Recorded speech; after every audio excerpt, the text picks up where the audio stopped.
श्री शिवाय नमस्तुभ्यम। जेठ माह अभी चल रहा है और अब आने वाली जो विशेष तिथि है वो है सोमवार की अष्टमी। जी हाँ, जेठ माह की अष्टमी तिथि जो कि सोमवार को पड़ रही है 22 जून की, उस दिन सोमवार की अष्टमी है। साथ में है गुरुवार का पुष्य नक्षत्र जो कि है 18 जून को। जी हाँ, गुरुवार की तिथि है, चतुर्थी तिथि है और साथ में पुष्य नक्षत्र है, वो भी गुरु पुष्य नक्षत्र। गुरु जी पंडित जी प्रदीप मिश्रा जी द्वारा बताया कि बहुत ही विशेष उपाय है जो आप इस विशेष तिथि पर कर सकते हैं। साथ में सोमवार माह की अष्टमी तिथि हो जो कि जेठ माह में आई है, तो बड़ी अष्टमी है। तो गुरु जी ने एक बहुत ही विशेष उपाय बताया है जो आपके जीवन के सारे कष्ट परेशानी दुविधा को दूर करेंगे। चलिए वीडियो शुरुआत करते हैं। तो स्वागत है मोदी जी ऑफिशियल चैनल पर। अगर आप लोगों ने अभी तक चैनल को सब्सक्राइब नहीं कर रखा है तो प्लीज चैनल को सब्सक्राइब कीजिएगा और कमेंट में श्री शिवाय नमस्तुभ्यम हर हर महादेव अवश्य लिखिएगा। पहला उपाय, जिनका मंगल विवाह नहीं हो रहा है, विवाह में बाधा आ रही है, वो इस गुरुवार पुष्य नक्षत्र पर मंगल विवाह की इस विशेष उपाय को कर सकते हैं। और गुरु पुष्य नक्षत्र है तो सोने पे सुहागा है। क्या करेंगे, आपको लेना है 11 चने की दाल। जी हाँ, 11 चने की दाल, 7 ध्रुवा। कितनी ध्रुवा? 7 ध्रुवा। और एक बेलपत्री। जी हाँ, और आपको लेना है मोली कलावा। जी, महादेव के शिवालय जाएंगे। शिवालय पहुंचकर अपना नाम और गोत्र बोलकर, जी अगर गोत्र नहीं पता है तो श्री शिवाय नमस्तुभ्यम बोले, अपना नाम बोले, अपने विवाह की कामना कर, लड़का हो चाहे लड़की, कोई भी इस उपाय को कर सकता है। अपना नाम और गोत्र बोले, उसके बाद बेलपत्री को, 7 ध्रुवा।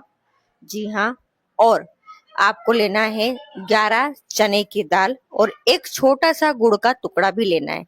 जी हाँ, ये विशेष सामग्री आपको हाथ में लेना है। क्या क्या लेंगे? बेलपत्री, 7 ध्रुवा, 11 चने की दाल और एक गुड़ की टुकड़ी, छोटी सी टुकड़ी, जरा सी टुकड़ी, चचूरा जो भी आप ले सकते हैं गुड़ का, वो ले लीजिएगा। ये सब सामग्री अपने हाथ में रखकर श्री शिवाय नमस्तुभ्यम बोलते हुए महादेव के शिवलिंग के ऊपर आपको समर्पित करना है। जी हाँ, बाबा के शिवलिंग पर आपको समर्पित कर देना है।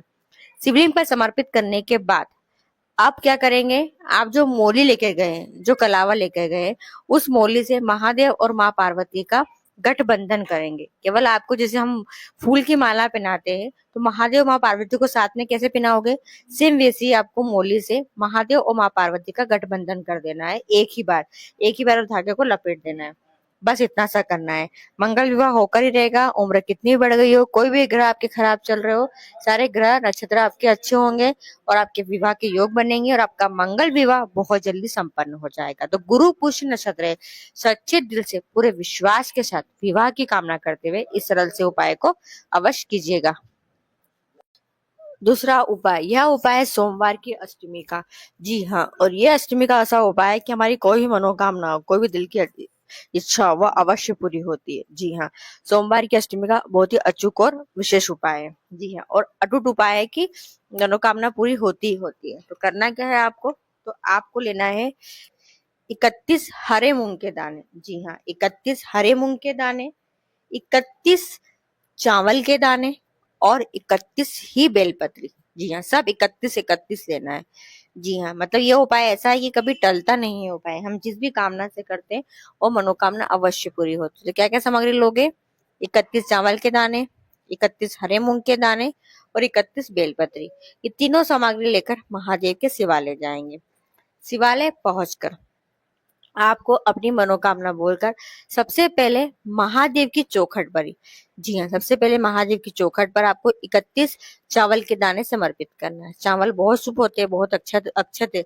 मतलब हम जिस, मतलब बाबा को न्योता दिया है हमने कि हे महादेव हमारी ये मनोकामना जल्दी पूरी करना, तो चावल के दाने अपने दहलीज पे रख दिए हैं। फिर 31 हरे मूंग के दाने आपको, नंदी जी का जो पांव उठा हुआ रहता है, जी हाँ, जिसमें नंदी जी से दिखते हैं कि आगे की ओर बढ़ रहे हैं, उस उठे हुए चरण पर आपको 31 हरे मूंग के दाने समर्पित कर देना है।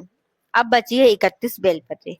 31 बेलपत्री पर आपको नीचे की दोनों पत्ती पर लाल चंदन और ऊपर की पत्ती पर पीला चंदन, जी हाँ, नीचे की दोनों पत्ती पर लाल चंदन, ऊपर की पत्ती पर पीला चंदन लगाते हुए 31 बेलपत्री एक एक करके महादेव की सबसे छोटी पुत्री माँ अशोक सुंदरी के स्थान पर समर्पित कर देना है। जी हाँ, कहाँ समर्पित करना है? माँ अशोक सुंदरी के स्थान पर। आपकी जो भी मनोकामना है बोलकर बाबा सच्चे दिल से पूरे विश्वास के साथ इस उपाय को करना। सोमवार की अष्टमी के दिन कैसी भी मनसा हो, कैसी मनोकामना हो, अवश्य पूरी होगी। तो सोमवार की अष्टमी 22 जून की, अभी से नोट कर ले। इस विशेष स्थिति पर इस सरल से उपाय को अवश्य कीजिएगा। तीसरा उपाय ऐसा है, अगर धन संपदा की कमी है, घर में संकट, परेशानियां, उलझने हैं, कोई भी कार्य नहीं बन रहा है, पर एक के बाद एक परेशानी, दुविधा सामने आती जा रही है, बहुत परेशान से हो गए, बहुत घबरा से गए हो, तो आप यह उपाय करें शुक्रवार के दिन। अपने घर पर रहकर ही करें। इससे माँ लक्ष्मी प्रसन्न होती है, महादेव प्रसन्न होते हैं और आपके जीवन में बदलाव आना शुरुआत हो जाते हैं। करेंगे क्या? आपने अपने घर के मंदिर में ही एक कटोरी में थोड़ा शहद भर के रख दीजिएगा। जी हाँ, मंदिर में ही एक कटोरी में थोड़ा शहद भर के रख देंगे। उसी कटोरी के पास में आपको एक लाल पुष्प भी रखना है। उसी शहद वाली कटोरी के पास में एक लाल पुष्प रखना है। माँ लक्ष्मी का, महादेव का स्मरण करना है। यानी कि आपको श्री शिवाय नमस्तुभ्यम बोलना है और महालक्ष्मी का, ऐश्वर्य लक्ष्मी माता का, संतान लक्ष्मी माता का, गज लक्ष्मी माता का, यानी महालक्ष्मी माता का, देव लक्ष्मी माता का स्मरण करना है। जी हाँ, माता रानी का स्मरण करने के बाद वो कटोरी और वो पुष्प वहीं रखे रहने दीजिएगा। शुक्रवार के दिन, शनिवार के दिन, अगले दिन उस पुष्प को और शहद को अपने घर के गमले में डाल देना है। और कौन से गमले में डालोगे? तो आपको डालना है आपके घर के कोई भी गमले के अंदर, बेझिझक आप डाल दीजिएगा, शहद को भी और पुष्प को भी। इससे धन संपदा 4 गुना बढ़ती है, घर में शुभ कार्य और मांगलिक कार्य होते हैं। तो कब करना है इस उपाय को? यह उपाय सोमवार या शुक्रवार को कर सकते हैं। तो शुक्रवार के दिन लक्ष्मी माता का दिन रहता है, तो उस दिन सरल से उपाय को आप अवश्य कीजिएगा।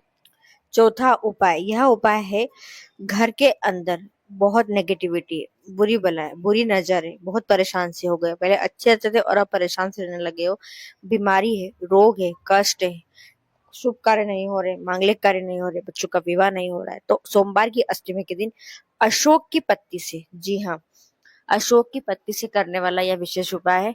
इसमें क्या करना है? आपको लेना है अशोक की पत्ती, वो आप अपनी क्षमता के अनुसार 11, 21, 51 जितने आप ले सकते हैं अशोक की पत्ती ले। अशोक की पत्ती से आपको तैयार करना है एक बंधन बार। क्या?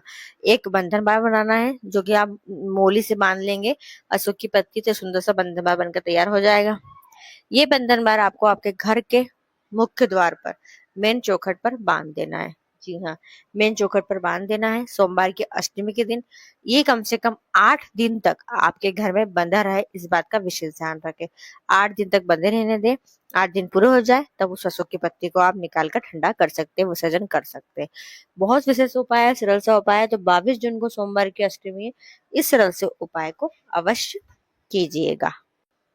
25 जून को है निर्जला एकादशी। जी हाँ, साल में एक बार आती है निर्जला एकादशी, बहुत खास और विशेष है। निर्जला एकादशी के दिन विष्णु भगवान और माँ लक्ष्मी, राधे कृष्ण जी का सच्चे दिल से स्मरण किया जाता है। और निर्जला एकादशी पर अगर आपके जीवन में बहुत दुविधा है, बहुत संकट है, बहुत परेशानी है, तो इस तरह से उपाय को अवश्य कीजिएगा। क्या करना है? आपको एक पात्र में गंगा जल लेना है और 11 तुलसी की पत्ती डालना है और ये लेकर आपको जाना है राधे कृष्ण के मंदिर में। ओम नमो भगवते वासुदेवाय नमः। जी हाँ, ओम नमो भगवते वासुदेवाय नमः मंत्र का जाप करते हुए राधे कृष्ण सम्मुख रख देना है और अपनी मनोकामना बोल देना है। उसके पश्चात उस गंगा जल को मंदिर के आसपास जो भी वृक्ष हो उस वृक्ष में डाल देना है। जी हाँ, तुलसी के वृक्ष में डाल दो और तुलसी की पत्ती भी आपको उसी पेड़ के नीचे डाल देना है। बस इतना सा करना है, आपकी जो भी मनोकामना होगी वो अति शीघ्र पूरी होगी। तो ये विशेष उपाय है जो आगामी तिथि पर आप कर सकते हैं। वीडियो पसंद आए, आपके लिए उपयोगी रहे तो वीडियो को और लोगों तक जरूर शेयर कीजिएगा। श्री शिवाय नमस्तुभ्यम। हर हर महादेव।